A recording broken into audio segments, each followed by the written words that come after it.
Welcome to this powerful men's group interview with Constantine Arzate. Wow, you said it correct. Most people butcher it. Wow, okay, that's a great start to the interview. Arzate, it's great to have you here. Constantine is someone I've known for several years. We met through the self development world. I saw him speak at a self development conference and we connected online. And we've been in contact kind of on and off through the years. Constantine is someone who is is someone that you definitely, in my opinion, can say shows up as a powerful man. He's been incredibly helpful to me, especially when I was starting out as a coach with some of his feedback. He's ex-military. I'm not going to take away all of his bio because I'm going to get him to introduce himself in a second, but he's ex-military and he really works with men on showing up as higher quality men.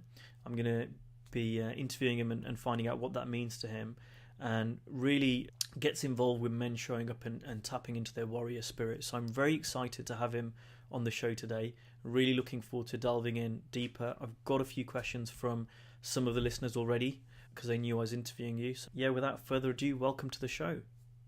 Hey, thanks, Ankish. I really appreciate this, and thank you for the intro.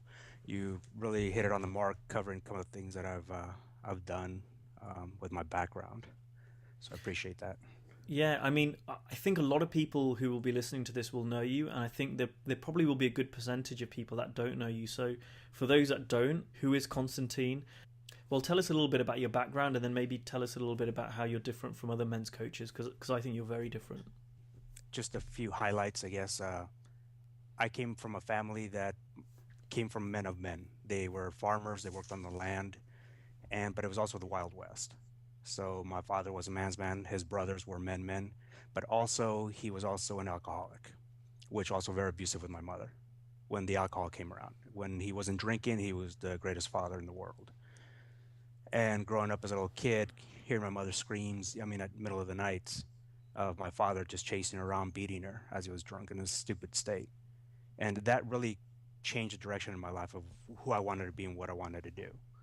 Because as a little kid, 5, 6, 7-year-old little kid, what can he do as a boy to help protect his mother? Nothing. And my father was great with me. Never laid a hand on me except maybe once when his drunk kind of pushed me. Because him as well, he also in the neighborhood that he grew up in, he's had like 2 or 3 bullets in him. One of them they weren't able to remove because it was so close to the heart. But he was also always pushing me to learn how to protect myself and defend myself because that's in the world that he came from. From there, I went to the military. I wanted to be a cop, and I got literally traveled the world. Lived in South America, Europe, Africa, traveled through Asia. When I got out of the military, got into law enforcement work, and then the one thing that always stuck with me, even out of high school, I've always wanted to do some kind of coaching or some kind of instructing. That's something that I always had a passion for. And then I got into personal development. Mainly, I got married, and my marriage kind of just dwindled away. I was so focused on my job of climbing the ladder that I kind of set her aside. And then we eventually just kind of became roommates. And so we just decided to separate. We stayed in touch. If anything, she always wanted to introduce me to her friends. So I figured I did something right, that I was a good guy. But nonetheless, I just didn't give her what she needed as a woman because I myself didn't know what I was doing as a man or what a man was supposed to do in a relationship. So that I started into the personal development journey and I met a lot of coaches. And one of those coaches asked me to come back and help him coach. I was a little surprised because I've never really saw myself as a coach at the time. And that just kind of like a snowball effect. I started attending other workshops and I kept getting invited back to coach, help, and mentor. And then it really got me into working with men because I noticed that I would have a certain effect with them. That I either, at the time I didn't know, I either did something or I was something or they saw something in me that they themselves wanted it. And that's kind of where it led me to where I'm today with working with men and just kind of bringing in my experiences from what I've gained as a kid, as a teenager, in my travels in the military and law enforcement. So, and I can really see that because I remember one of the first times I think I saw you was at a conference and you were speaking on stage, and for me, you really stood out for a couple of reasons. One was your presence, your stage presence that you had in the room, when you speak, people, and I've seen you speak a few times, people listen. You seem to be very grounded and present with the audience. But the other thing that really, really stood out for me was you weren't coming across from a place of, hey, this is how you should be. What really stood out for me was the way you came across was, hey, I've come from this, this is my background, and you've kind of shown it already in the start of this interview. You're very, very open, and you're like, I'm not the finished article, I'm not perfect, this is where I've come from, this is the journey that I've been on, and this is where I've got to right now, and I'm carrying on going. And that's what really connected me with you. I felt like, okay, this is someone else that I can connect with. He's someone that has gone on this journey, he's made his mistakes, he's making his mistakes, but he's obviously far ahead of where he was when he started, and he keeps on going. And for me, it was a really great example, because I see a lot of people get involved in the self-development world, personal growth world, and they become seminar junkies, right? So you kind of either have people who are on the stage who are like, well, I was just born this way, you should learn from me, or there's people who go to all the seminars and they don't change. And you were a great example of someone who put stuff into practice and was an example of, this is what can happen for you if you implement what you learn. And that was one of the biggest key factors that I like to tell my clients or the students is, I'm not the type of person who would go and attend a class or a course to try to learn something. I'm more interested in, what do I need to do to become an instructor? What does he know? Because only then can I decide what's right for me and what's not. And that's really a lot of what I've done. And partially, I'm going to backtrack a little bit of, one thing I came to find out maybe a couple of years ago, that I am an empath. So I naturally connect with people, and it's a gift and it's a curse. And I'm also an intuitive. And so for me, it's rare to even open up about that, because in the world that I come from, is a manly world, we don't talk about the woo-woo stuff, because you can't rely on woo-woo when your life is on the edge, or somebody else's life depends on you, and you're a person who believes in the woo-woo that the universe will take care of you. There has to be a little bit of part of that. And so I'm kind of bringing that in, because it's, I don't come, I came from nothing. I'm one of those guys that came from nothing too. And I've been where a lot of the students have been there. And I may at times appear like I'm all put together, and I am, but I put a lot of the work into it. They don't see in the background that when I'm on stage, I may be talking and everything sounds great, it's online, it's on the mark, but they don't see how much time and effort I've put in, the nights I've spent staying up until 2 or 3 in the morning trying to perfect something. And it doesn't get perfect. It never is. Yeah, so, and a lot of the guys that I either meet at the workshops as well, they're there and I see them driven and they want it. They really want to make that change, but when it comes to do the work, they don't go out and do it. They're like, they'll come up with excuses. I had a client that we got on the phone, we got a call, we set up, we did a clarity call, and pretty much this is what you need to do, this is what you need to do to get to where you need to go. There's nothing standing in your way. We clarified that, and then a week later we get on the call. So how are things going? And he says, well, the call was great. I was pumped. I was motivated, but yeah, I didn't do the exercises because, well, I think you gave me too much work to do. I think we should have talked more and you should have gave me more information. And they have their own reason or excuses why they didn't follow through with it.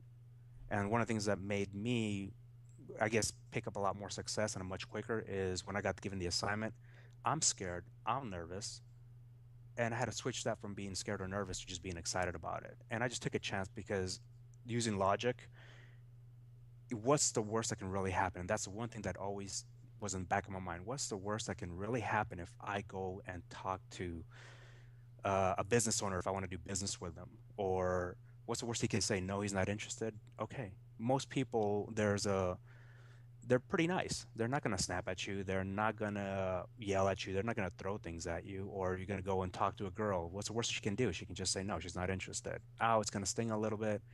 That just means you have more work to do.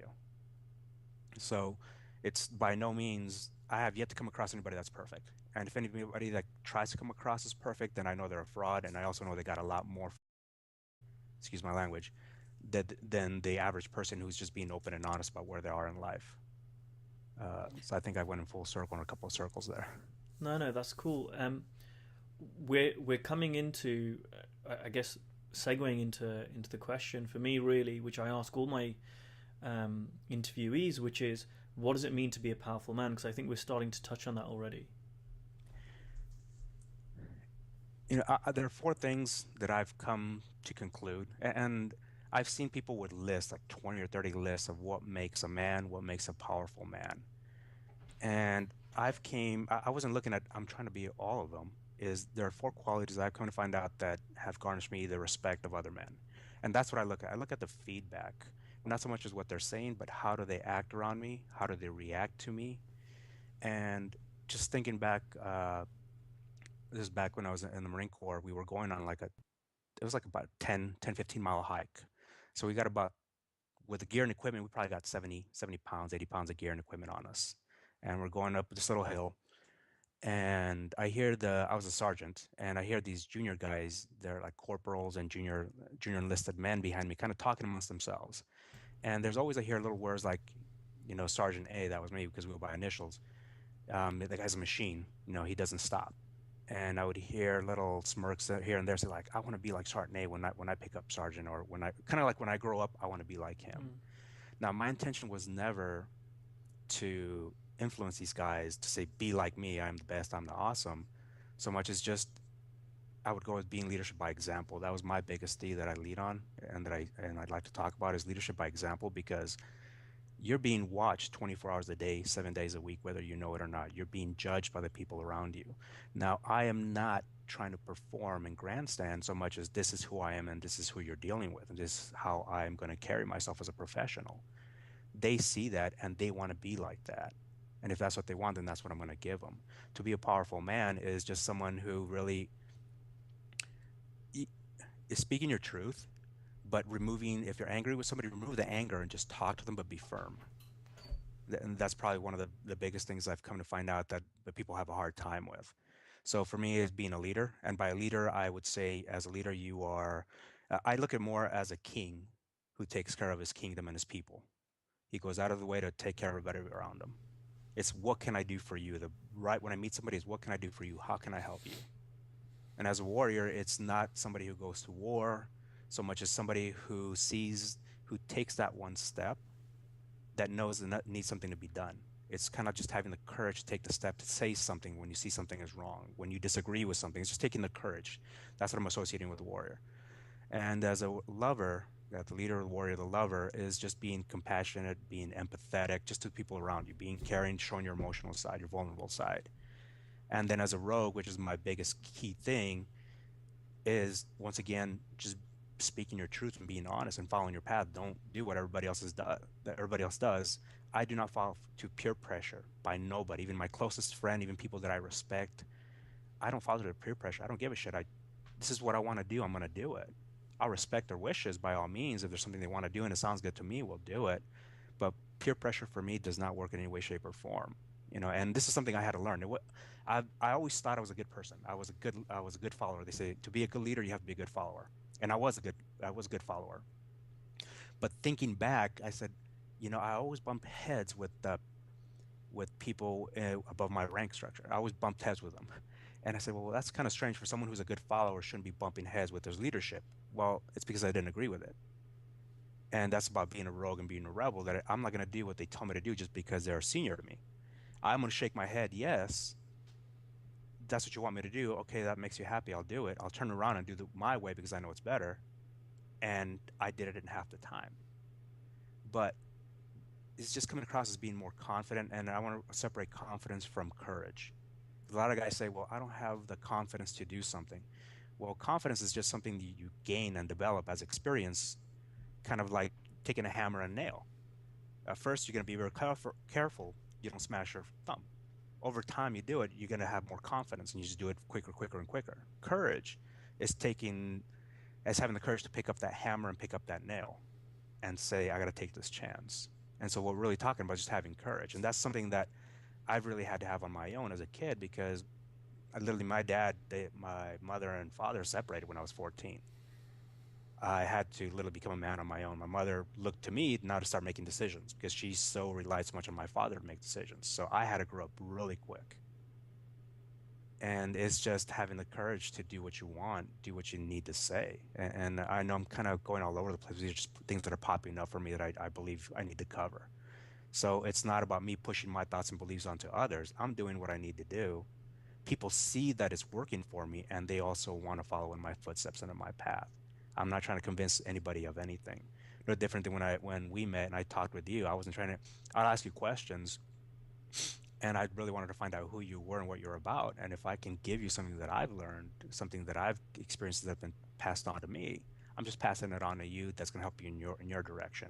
I'm not here to tell you, hey, all right, Ankish, this is how men are. Stand up straight. When you walk, you march. It doesn't work that way. Everybody's different, and a lot of guys are afraid of that. They're afraid that if they go talk to somebody, that they're somehow going to be changed, and their mindset and their belief system are going to be changed in a negative manner. Yeah. Do you? One thing I want to ask is, do you feel that you talked about these four elements in your opinion of being a powerful man? Do you feel that everyone has got the ability to be a powerful man, or do you think that you know some people have it and some people don't? They do. There's nobody created me. I did it myself. This is just my own stumbling and falling and getting back up and dusting myself off, and I just kept marching. My father showed me an image of what it is to be a man in the Wild West, but we're in modern times. So I believe, this is my belief, and this is what kind of allowed me to become who I am today, is that my belief is that whatever you can do, I can do. You've just been doing it longer than I have. That's the only difference. And so, if you want to be a powerful man, nobody can tell you no. The question is, are you willing to put in the work to do it, if that's your goal? If you want to become one, you can. And there are different variations and different versions of it, of what a powerful man is. There's some guys who are very sensitive. I am a very highly sensitive person. And I couldn't figure out why, if somebody didn't smile at me, it would bother me. I'm like, oh my God, what did I do? I've done everything I can. It was what's called people pleasing. A highly sensitive person is a people pleaser. They want to please everybody around them. And you got every way to help somebody. And if they don't show you that appreciation back that you for your effort, you take it very personal. And that's something that I've had to learn on my own. Now, somebody in that field, or somebody who is very highly sensitive man who takes things very personal, may feel like I will never be a powerful man because I'm just so sensitive. But it's kind of one of the things where you develop a thick skin. You just kind of throw yourself in there, and you kind of take the punches, and you start to develop that it's not really personal. Everybody has issues. So to your question, do I believe everybody can become a powerful man? Yes. I've met guys in the military who were like 5'2", carrying the same amount of weight of a 40 or 50-pound pack, and all the gear and the equipment, the vest, the helmet, the rifle, and they're with me. They may be falling back because they got shorter feet, but I mean, they're in there with us. It was 10 or 15 miles. Nobody's going to tell some guy who's 5'2" that he's not a man. He went through boot camp. He proved himself. He had help from the rest of us, from his brothers, but he did it. So I believe that anything that I can do, that I am doing, that you, the listeners, as men, you can do too. You just have to want it. And the question is, how badly do you really want it? Because if you want it bad enough, if you're starving and you haven't eaten for a week, I guarantee you that if you knew there was food in a house, you would tear that house apart to find that food. So how badly do you really want to become a more of a higher quality man for your own reasons, not for your father, not for your mother? I don't want to say not for your wife, but for you. Everything you're doing is for you. Now, you use the words high quality man. We talk about being a powerful man. Do you use them interchangeably, or is there something different between, in your view, being a high quality man versus being a powerful man? For me, for a higher quality man is someone is a luxury line of vehicles. That's a higher quality line of vehicles. A very powerful man, we're talking, to me, would be a race car like a Porsche, or an Indy car, racing car, a very powerful engine, a very powerful vehicle, which is still a high luxury line vehicle. So to me, it's a little bit more specific, where I'm talking more general, because, like I said, I'm not trying to put anybody in a box Hmm. of saying, well, I think you should come across me like high performance Porsche. I'm high performance Ferrari. Now I'm boxing you into certain specifics. But it just really comes down to what it means to the individual person. And this is why I don't believe there's nothing concrete. because to Mm, you, a very powerful man, I can ask you what are the pillars or qualities that makes a highly powerful man, and you would probably repeat the same thing that I said. So it's just a matter of a tweaking a word. It just comes down to mm. personal preference. Now we've had a few questions from some of the people that listen to the show, and one of them was really about generosity. And we had Hans Kamain on the first show. I don't think we spoke about generosity on that particular show, but I know that's something that he talks about in terms of part of being, and he uses different words, but powerful man, high quality man, Yes. living into whatever it is that you can, a higher standard. I think he uses. What role do you think generosity plays? Because I've heard this in a few places, but it's not necessarily common knowledge, if you like. It's not common wisdom. But what do you see around generosity and showing up powerfully? How do the two link together? Generosity and being powerful. It's almost if I'm wealthy, I have more than an abundance to give out. And so there's no coming from a business perspective when and I'm deal with entrepreneurs is that there's that fear of competition. There's a fear like for coaches, there's like, well, I'm in the same field as 5,000 other coaches. How can I separate myself? And if what separates you, makes you unique, is coming from a place of generosity and giving, there's no fear because there's more than an abundance to give out. There's more than enough for everybody. I know I was on a call where there were a few other coaches and there's a little bit of fear of competition because we were all under the same company. And I noticed it, and I pretty much brought it up and said pretty much the same thing. I am unique in my own ways. I'm not being arrogant. I'm not being conceited. I know I'm good at what I do, and I have my own unique voice. If anything, I'm here to give and help you guys. I'm being generous because I'll go out of my way to help any one of you grow in your own way and find your own voice and find your own uniqueness. And there's a little bit of a lot of I can't think of the word. I guess they're not being open-minded enough or know or aware enough that there's more than enough for everybody. I think it's almost I don't think I can expand on that any further than it's just coming from a place of giving, and that's something that has to be learned. I don't come across that very often, and this is something I learned actually from the book The Power of Now. That was the first book that I had that made the biggest transformation for me after I read that book. I was screwed up for about 6 weeks before I eventually like. There's so much I wanted to do that my ego Mm, said, "You wanted this, this, and this, and this, and this." And after I read that book, I said, "Well, what the hell do I want?" mm, And then I cleared everything out, and they're okay. There's only really 4 or 5 things that I really want that would make me, Constantine, happy, not my ego. mm, And one of the things that I got out of that book was when you give a gift, when you buy somebody a drink, whether it's a cup of tea or a beer, I'm buying it, I'm giving it to you as a gift. Plain and simply, I want nothing in return. It's a gift. That's being generous. I'm giving you something because I want to give it to you. The typical response I get 99% of the time is, oh, okay, I got the next round. I have to buy the mm, next round. I will get you because I don't want to owe you. And mm, it's not about owing. If you're coming from a place that you feel you owe somebody, then you're not coming from a place of giving because now mm. it's an exchange, right? Yeah. We got to stay even. You're not really a giving person. Not that you are not a giving person so much as you just don't understand what a gift or being generous means. So for me, I think that's how I would explain it.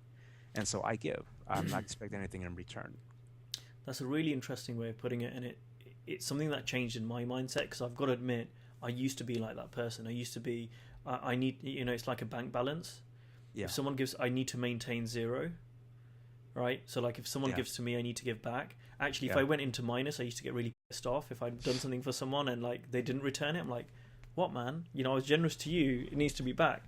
And Yeah. what I found is that in fact it kind of all averages out anyway, right? Yes, it Like does. I can give out to loads of people and get nothing back and it's fine. And somewhere else, someone is going to give to me, and I don't need to feel like I owe them. It kind of all just naturally works out. So for me, this whole generosity thing, I love that you brought that up. Is I've been able to give more and more, and I've been able to receive, and not E- necessarily from the same place. Exactly. And that's something I had with a friend as well. I told him the same thing I just said here. I said, hey, just start giving out, be Mm, appreciative, help other people out, and things will work out for you. They'll help you out in some way. And he got back to me a couple of months later, like, hey, I've been going out, I've been offering my services, my help, anybody help an old lady cross the street, and things aren't working out for me. And I'm like, well, hold on a minute. If you're doing it with intention, that you expect something in return, even something down the road, then you're doing it for the wrong reasons. I went out to a convention. I was sitting down having lunch with one of the other attendees, and this individual said, somebody came by asking for money, and all I ever have is really just a credit card, so I never have any cash. But he turned around and he gave him some money, and I said, oh, okay, cool. He's a giving person. But then he says, well, you just never know who you're dealing with. And so for me, that brought up the little, I mean, it's a small, minor thing, but so you're not really doing it because you're a giving person so much as you're hoping that you're going to hit the jackpot. And eventually that's going to weigh on you when you don't hit the jackpot 5 or 10 years from now.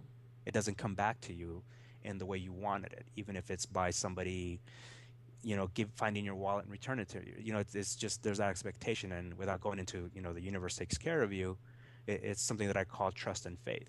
And that comes around to courage, confidence, and leadership. That what allowed me to do a lot of things that I've done is because I have to have trust in my skills and my abilities. I've done a lot of dangerous work, and there's some places I think I shouldn't be here, but I have trust that all my skills that I've developed over the years, all the courses that I've attended, all the combatives, martial arts, all the firearms courses I've attended, it's going to kick in when I need it.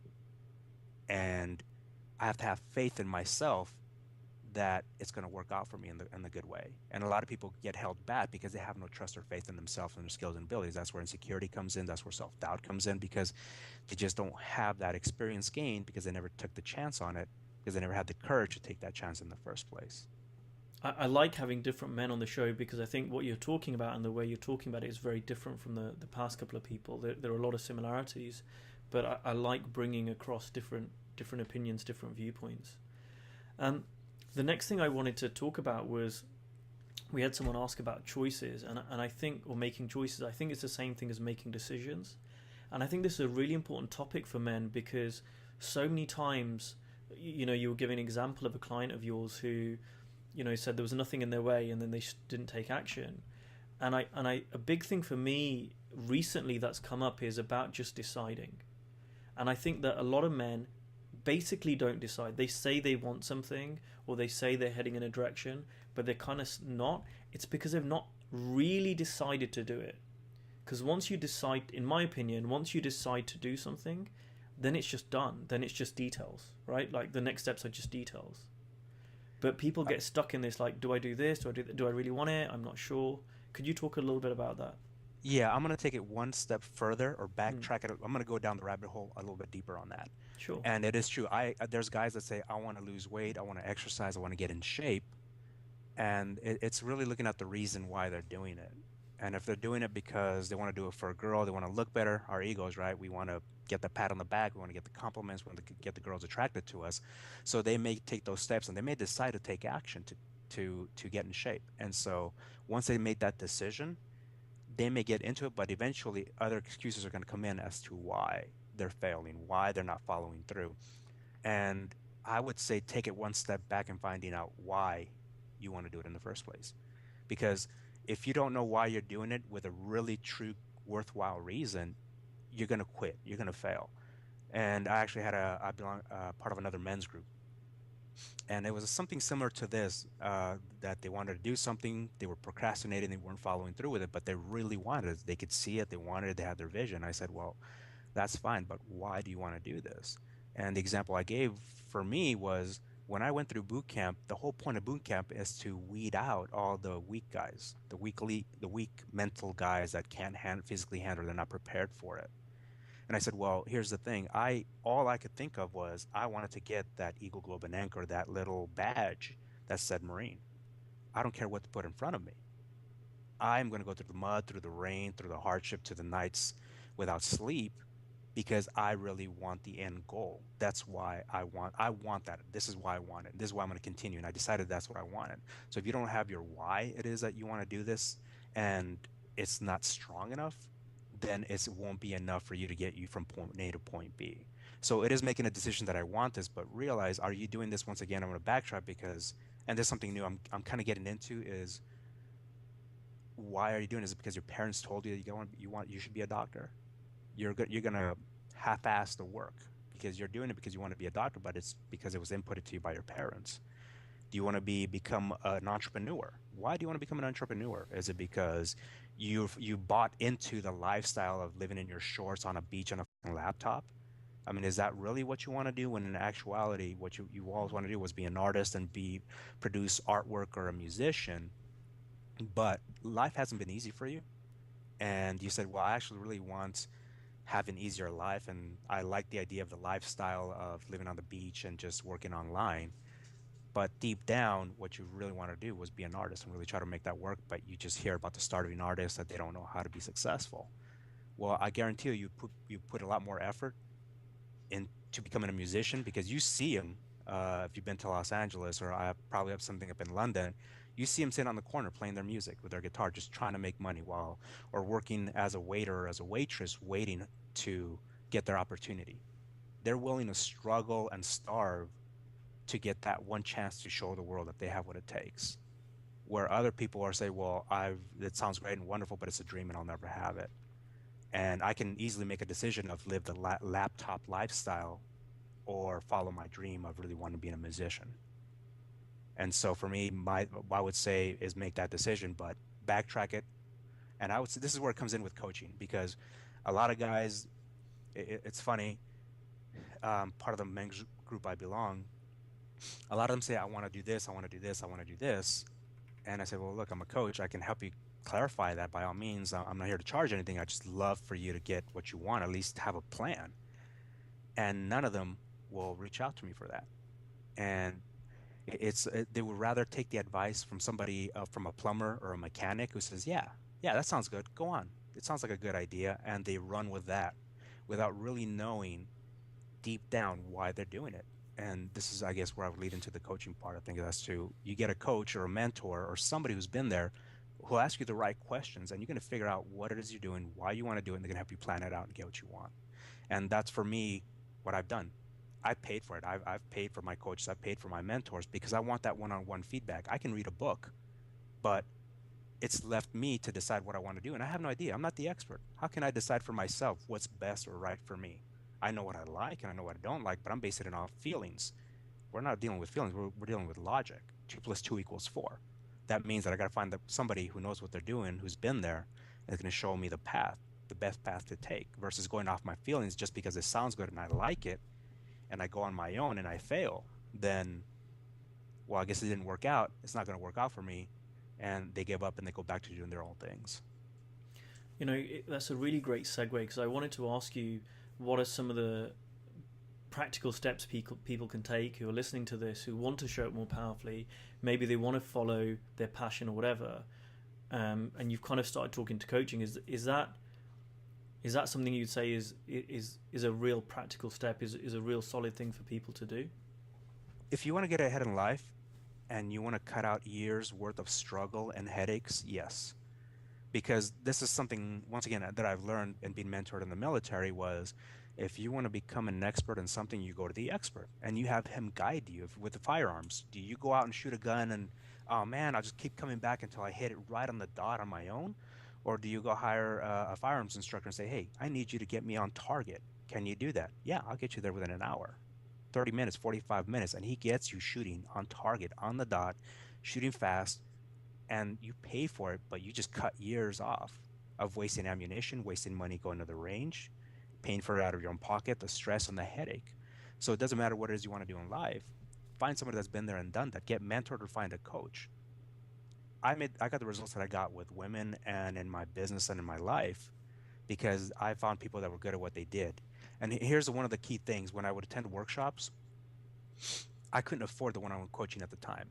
So all I did was the coach would say, "All right, guys, our training is done. You guys can go home or do what you want tomorrow morning." And we would train during the day, of course, and then that evening we would go out, have drinks, hang out, build that brotherhood bond. And then it'd be about midnight, and the coach or instructor would say, "All right, guys, tomorrow morning I got to go to church. I'm gonna go at 9. We'll start our training back up at 11."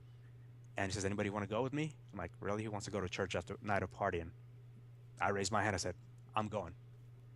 I didn't care. All I cared was spending as much time as I could with that trainer instructor just to see what he was doing, what his thought process was, how he viewed life, how he carried himself. All of that influenced me because they were good at what they did.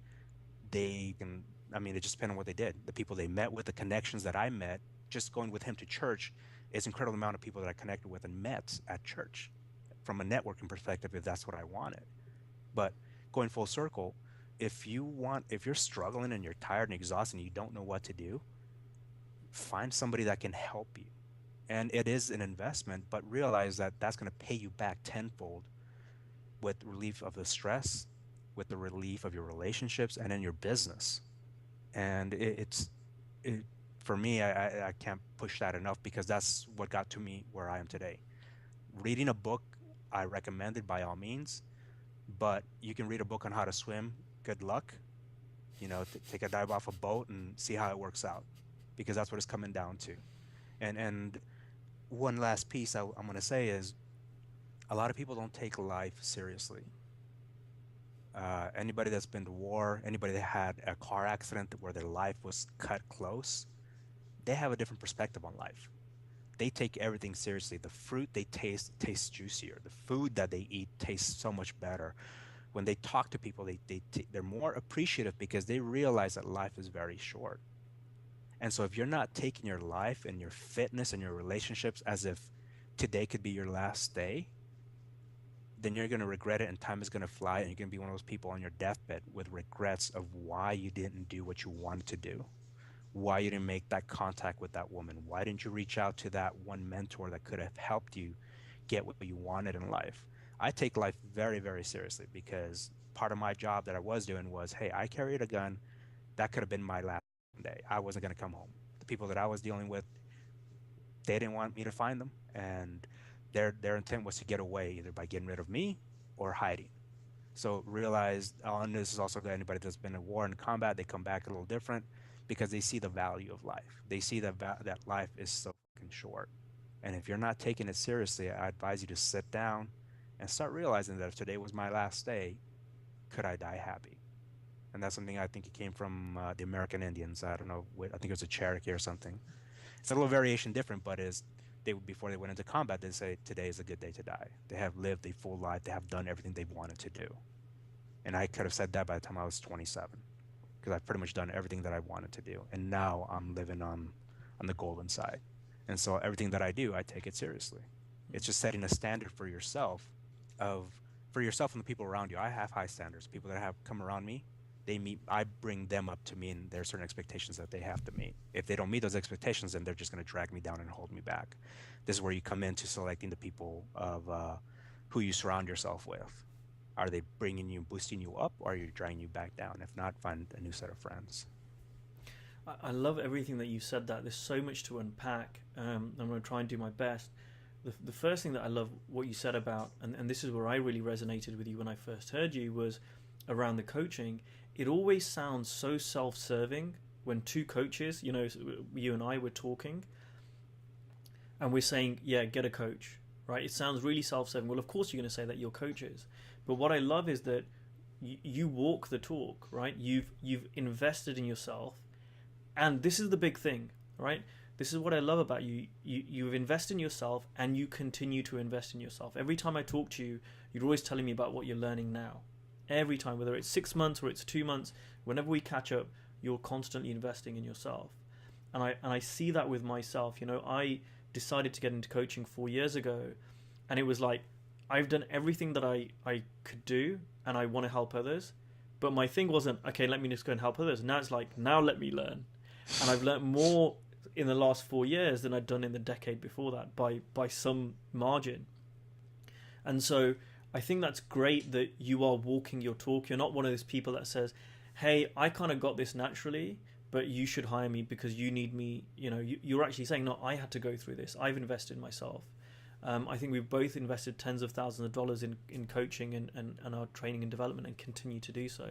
So that was the first thing I really wanted to pull out, that this isn't us saying, do something different to us. This is what we've done, and it's worked, and it's been helpful, and it's changed us for the better. The second thing that I loved was, alongside coaching, it's that energy and enthusiasm. And you reminded me of something a few years ago, quite a number of years ago, over 10 years ago. I went to a martial arts class, and I went to the martial arts class, and I'd done martial arts before when I was a lot younger, and I'd had a long gap, and I was working in London for the first time, and I went to this martial arts class, and it was kind of, I think it was like an hour and a half, and then everyone left except the black belts, right? Yeah. And it was just like, okay, now the black belts are training. And so the first week I said, can I stay? And he's like, yeah, but you can't do anything. I said, that's okay, I just want to watch. So I stay there. So I'm there 1 week, I'm there 2 weeks.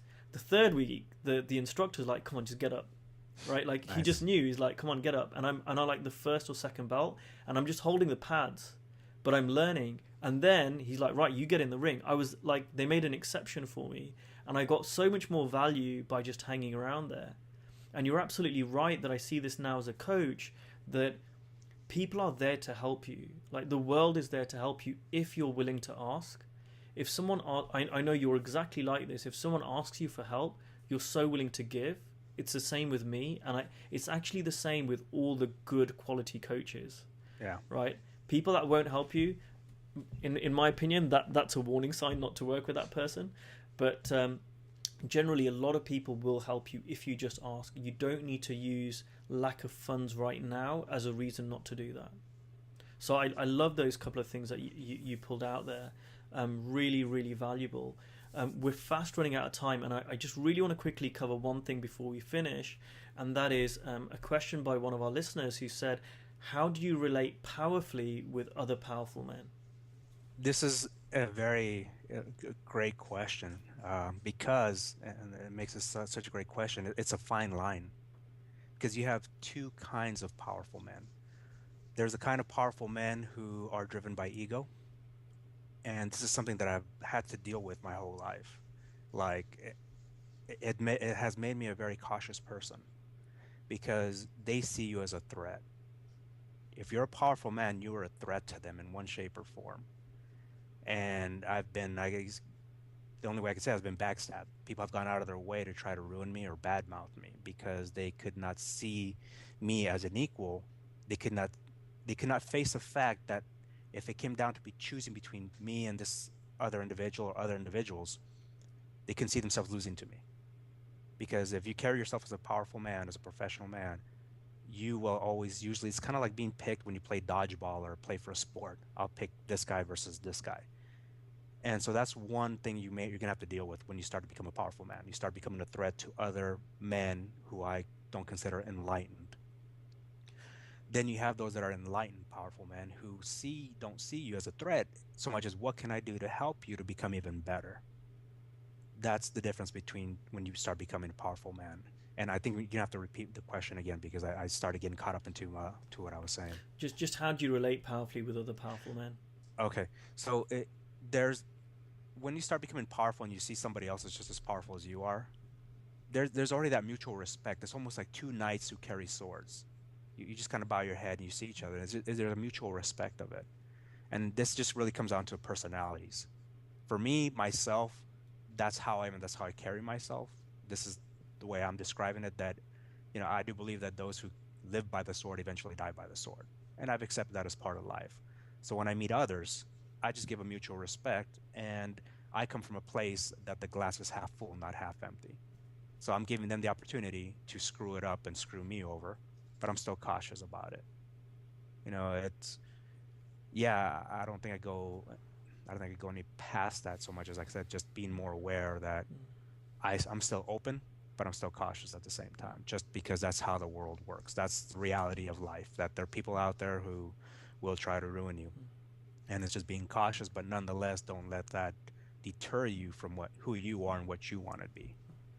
I think you're right that there is a certain safety in hanging out where you are, and naturally, as you push outside of your comfort zone, that has inherent risk, and some people won't like it. I've seen this throughout my life. For me too, people want to keep you in the way that they've seen you. Yeah. And you're right. I think it's become less of an issue for me the older I've got, for whatever reason. And now, I don't know, I think, like you say, people recognize that same spirit in someone else, because Yeah. it's so rare, right? So many people are going to listen to this, but not everyone's going to really implement it. They're not really going to take on board everything that we've said, and that's with so much stuff out there. The information is out there for everyone, but when you show up as a powerful man, when you're really taking those steps, you naturally get that respect, I feel, from other people, because they've walked that path. They know how hard it is, and the ones that do put you down, personally, I think that they're not powerful. That just shows a huge insecurity, and when you get to a certain level, that becomes less of an issue, in my opinion. And this is going back to what I said earlier about surrounding yourself with the right kind of people, with the right kind of men. Like if you need a whole new set of friends, find them, because my friends don't stab me on the back. They don't talk bad about me. They talk me up. This is why I'm finding this is why I led to that. This is how you find other powerful men. When you meet, there's a mutual respect. That's the kind of men that I hang out with. If anybody other than gives me that mutual respect and has that kind of appreciation for women and for life and for business, if they don't have it, they're not in my social circle. I could care less. Go on, go find another pack of rats, and they can eat each other up. But my friends, we help each other out. We support each other. That's how I deal with other powerful men. So when I meet one, I make a decision. Is he here to help me, or is he here to try and drown me? And that's it. And that's how I decide whether I continue that relationship with them, because majority of them want to stay in contact with me. They see the value that I can bring to the table. They know they can bring value to the table, but I got to decide, is this someone that I want to continue doing business with? Is this somebody that I want to bring into my life? Is this somebody that I want to introduce to my powerful friends who are giving? If this person is not a giving person, then I don't want them. I do the meet and greet, nice, we make nice exchanges, and I move on. And I know that they want to stay in contact and communication, but I won't do it. I'm not going to have them smear the clean water that I have right here. Well, thank you very much, Constantine. We've run over time, not even run out of time, run over time, but it's been an absolute pleasure having you on the show. I hope people enjoyed it. If you've got any questions or anything and you want to get in contact with Constantine, what's the best way people can do that? Facebook. That's literally just message me on Facebook, or from there they can, probably the easiest way. And if I can get a hold of you, or if you can get a hold of me there. If not, you can find me at constantinearzate.com. But I think Facebook probably the easiest way. Great. Well, I'll put your website link, and if I can link to your Facebook, I'll tag you in the post when I share this online. Thanks a lot, Constantine, and I'll see the listeners next time. I appreciate it, Ankush. Thank you.